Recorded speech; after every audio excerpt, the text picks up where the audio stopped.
selama kita hidup di dunia, selama itulah kita akan diuji. Berarti kalau kita tidak ingin punya masalah, tidak ingin dapat ujian, jawabannya adalah jangan hidup. Jelas tidak? Karena selama hidup pasti akan ada masalah, ada ujian. Karena itu ciri manusia yang hidup. Berarti kalau hari ini kita masih diuji, masih dapat masalah, berarti kita masih hidup. Quran surat Al-Baqarah ayat 155. Silakan dibuka. Yang hari ini bawa mushaf, bawa handphone yang ada Quran, silakan dibuka. Surat apa?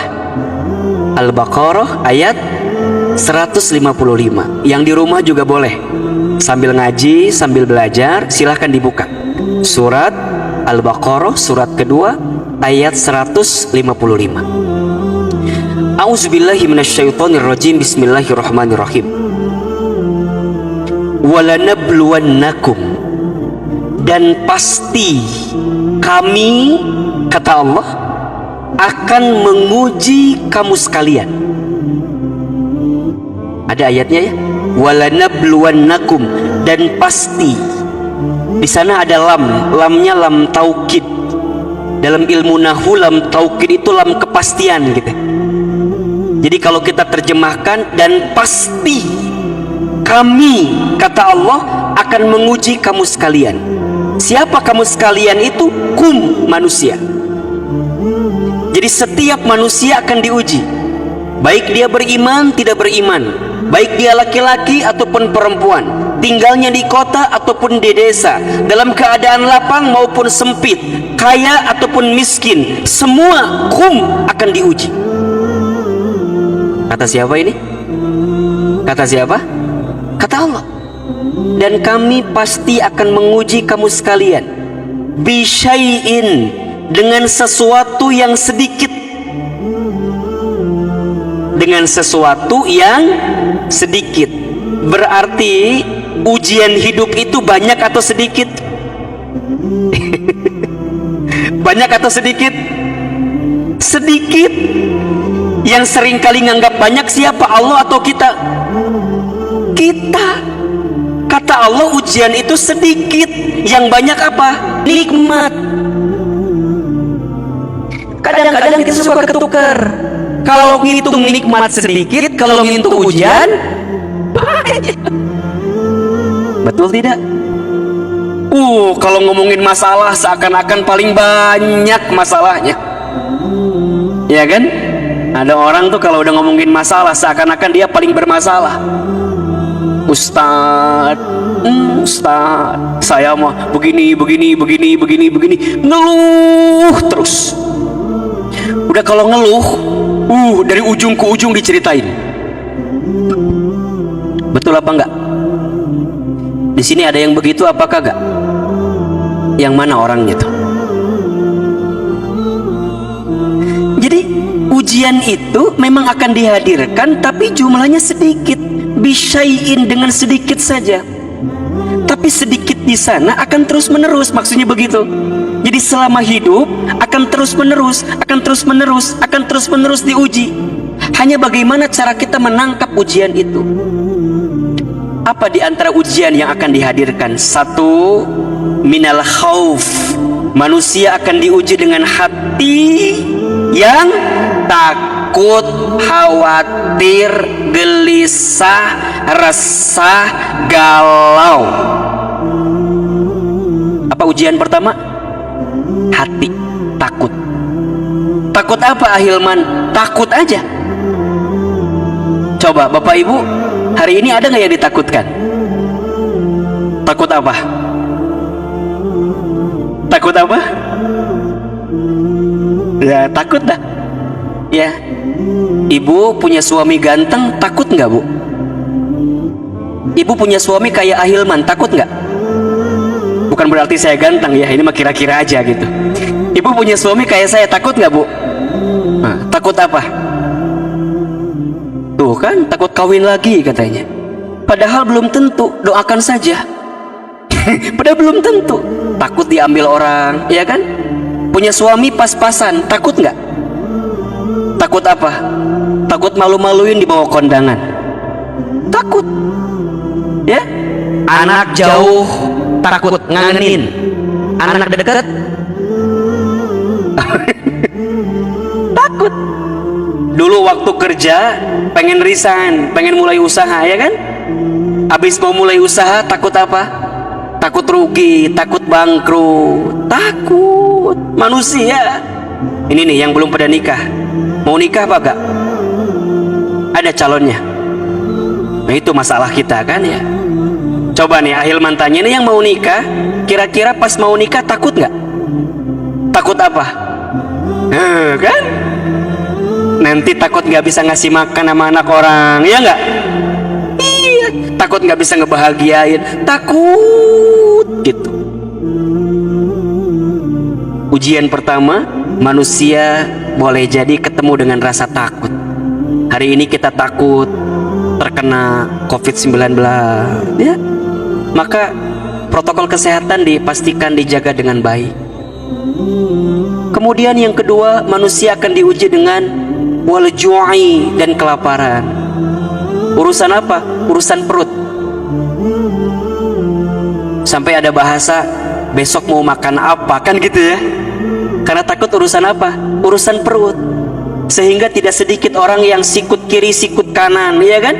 Ngambil harta orang lain, nipu orang, nauzubillah, korupsi dan segala macamnya. Karena apa? Urusan apa? Urusan perut, kelaparan. Maka Bapak Ibu apa? Maka Bapak Ibu hari ini kalau kita dilebihkan rezekinya, ayo banyak kasih makan sama orang. Boleh jadi ada saudara kita, sahabat kita, teman kita yang hari ini kesulitan untuk makan, maka ayo, ini harus jadi garda terdepan ini. Kalau bisa Masjid Al-Ijtihad ini jadi garda terdepan. Mungkin setiap sore kita bisa buka lapak di depan untuk bagi-bagi nasi bungkus gitu ya, nasi kotak, itu akan lebih luar biasa. Karena boleh jadi ada yang sedang diuji dengan kelaparan saat ini. Yang ketiga, manusia akan diuji dengan wa naqsi minal amwal, kekurangan dalam urusan harta, kekurangan harta. Ya kan? Yang keempat, wal anfus, manusia akan diuji dengan kegoncangan jiwa, jiwanya, tubuhnya, badannya sakit atau kehilangan orang yang dicintai dalam hidupnya. Boleh jadi dalam beberapa hari-hari ini ada di antara kita yang kehilangan orang-orang yang kita cintai, ya. Wal anfus, manusia akan diuji dengan itu. Was samarat, dan buah-buahan. Maksudnya apa? Ada harapan yang tak kunjung jadi kenyataan gitu. Kita punya rencana A, B, tapi meleset gara-gara kondisi kita. Atau boleh jadi was samarat ini maknanya orang diuji dengan sesuatu yang sebaliknya. Jadi ujian itu bukan hanya yang sulit-sulit, bukan hanya yang sedih-sedih, yang bahagia juga ujian. Sehat ujian, sakit ujian, kaya ujian, miskin ujian, punya jabatan ujian, tidak punya jabatan juga ujian. Itu juga ujian. Nah jadi kita nih pasti akan diuji, terutama dengan yang sulit-sulit tadi tuh. Ketakutan, kelaparan, kekurangan harta, kegoncangan jiwa, dan harapan yang tak kunjung jadi kenyataan. Perhatikan ujung ayatnya. Wabasyiris sabirin. Kalau ada di antara kita yang diuji dengan 5 hal yang tadi setidaknya, wabasyiris sabirin, kata Allah, sungguh Allah sedang memberikan kabar gembira kepada siapa? As-sabirin, kepada orang-orang yang sabar. Yang sabar dari apa? Dari musibah yang dia dapatkan di atas. Siapakah orang yang sabar itu? Lanjutkan ayatnya di 156-nya. Alladzina idza asabathum musibah qalu inna lillahi wa inna ilaihi rajiun. Orang yang sabar adalah orang yang ketika dia ditimpa musibah, dia hanya mengatakan inna lillahi wa inna ilaihi raji'un. Sesungguhnya semua milik Allah dan akan kembali kepada Allah. Perhatikan di sini Bapak Ibu. Setidaknya dari dua ayat ini ada 3 sikap yang perlu kita hadirkan ketika kita diuji, agar ujian yang terasa berat tadi akan ringan dalam kehidupan kita. Sikap yang pertama apa? Wabasyir. Kita harus mampu menerima semua ujian yang Allah berikan dengan husnuzon. Apa itu husnuzon? Prasangka baik kepada Allah. Gimana caranya prasangka baik? Lihatlah semua ujian itu sebagai pesan cinta kasih sayangnya Allah kepada kita. Ini yang pertama. Kita kan masih aja ya, ada orang yang mohon maaf gitu ya. Mudah-mudahan kita tidak termasuk orang-orang yang seperti ini gitu. Menghukumi apa yang kita dapatkan dalam ujian ini sebagai sesuatu yang boleh jadi mungkin azab bagi kita dan segala macam. Kalau selama kita masih beriman, selama kita masih taat, selama kita masih berbuat kebaikan, insya Allah ujian ini adalah cara Allah mengangkat derajat kita. Catatannya apa? Masih beriman. Catatannya apa? Masih beramal soleh. Catatannya apa? Masih beramal baik. Maka semua ujian itu adalah cara Allah meningkatkan derajat kita. Kenapa Ahilman? Apa sih kabar bahagia dari ujian itu? 1, Bu, Pak, kalau manusia diuji, berarti dia diakui sebagai orang yang beriman. Surat Al-Ankabut ayat 2. Apa kata Allah? Yang artinya, apakah engkau mengira, apakah engkau sudah berani mengatakan beriman kepada Allah sedangkan engkau tidak diuji? Berarti ujian itu adalah ciri dan tanda orang beriman. Makin dia diuji, maka makin diuji imannya. Dan orang yang makin kuat imannya, makin berat ujiannya. Para nabi, para rasul, orang-orang soleh, berat gak ujiannya? Berat. Maka saat kita diuji, kabar bahagianya apa? Diakui sebagai orang beriman. Mau tidak kita diakui sebagai orang beriman? Mau. Yang kedua, dijanjikan surga. Allahu Akbar. dijanjikan surga. Orang yang diuji dalam hidupnya, kemudian dia sabar, maka semakin dekat potensi surga untuk dirinya.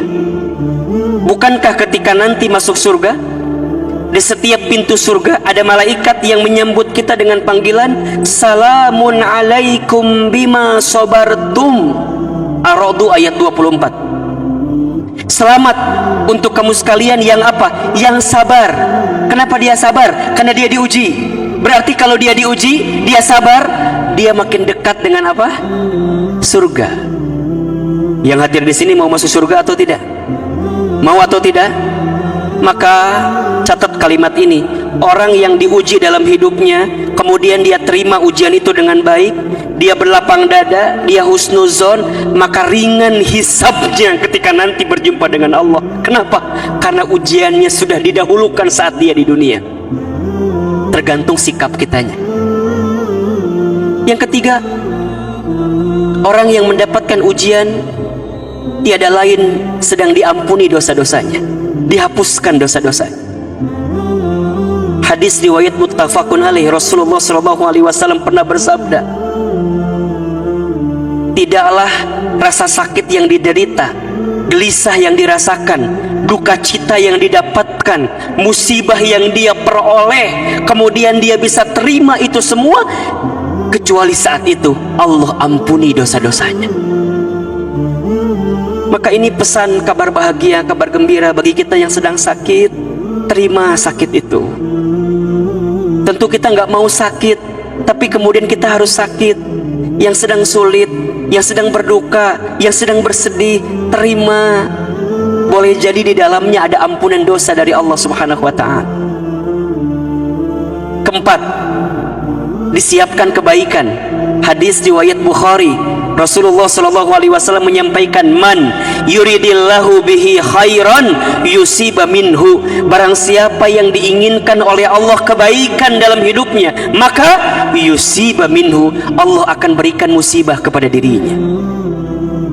Tiada ujian yang dihadirkan kecuali setelah ini ada kebaikan yang sedang disiapkan. Iya. Bu, Pak. Pak, bedanya ujian dalam hidup dengan ujian di sekolah itu beda tipis. Kalau di sekolah, pelajaran dulu baru ujian. Kalau dalam hidup, ujian dulu baru kemudian pelajaran. Nah sekarang pertanyaannya, punten. Kita semua yang sedang diuji, mau tidak dapat 4 hal yang tadi? Mau tidak? Diakui orang beriman, mau atau tidak? Dijanjikan surga, mau atau tidak? Diampuni dosa, mau atau tidak? Diberikan kebaikan, mau atau tidak? Kalau mau, kita semua hari ini punya potensi, punya kesempatan. Apalagi jika kita hari ini sedang diuji, berarti kita punya kesempatan untuk bisa mendapatkan itu, Ahilman. Yes, bagaimana caranya? Caranya adalah tergantung sikap kita terhadap ujian itu. Karena mohon maaf, yang membuat seseorang tidak lulus ujian itu bukan karena soal, tapi karena jawaban.